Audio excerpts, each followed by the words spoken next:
আসসালামু আলাইকুম সবাইকে স্বাগতম আমার নতুন ভিডিওতে। আমার প্রেগন্যান্সি চলাকালীন আমি কোনো ভিডিও আপলোড করতে পারি নাই এবং ব্লগ তৈরি করতে পারি নাই। আমি খুব অসুস্থ ছিলাম। আমার সেকেন্ড প্রেগন্যান্সি ছিল। তো যাই হোক, এখন আমার বেবি হয়ে গেছে, প্রায় 2 মাস হলো। এখন কিছুটা হলেও আমি ঘরে সব কাজকর্ম করতে পারি বা এখন সুস্থ হয়ে গেছি আল্লাহর রহমতে। সবাই আমার জন্য দোয়া করবেন।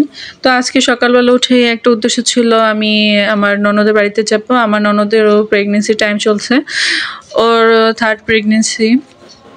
তো কিছুদিন পরেই ওর আবার সার্জারি করা হবে, যার কারণে আমি হসপিটালে যেতে পারবো না, যেহেতু আমারও ছোট বেবি আছে।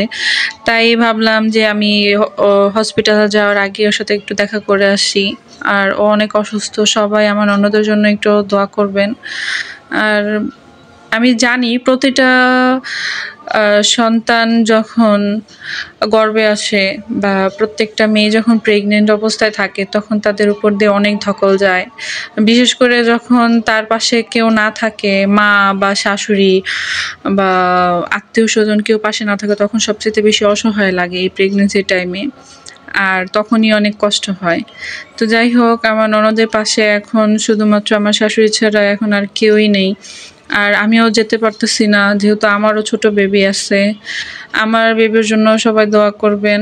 আমার ভিডিওতে অবশ্যই সবাই একটু লাইক সাবস্ক্রাইব করে দিবেন, কারণ অনেকদিন পরে আমার ভিডিও আপলোড করা হয়েছে। আর চেষ্টা করবো আমি সবসময় আপনাদের মাঝে অ্যাক্টিভ থাকার জন্য। তো সবাইকে অনেক ধন্যবাদ আমার পুরো ভিডিওটি দেখার জন্য।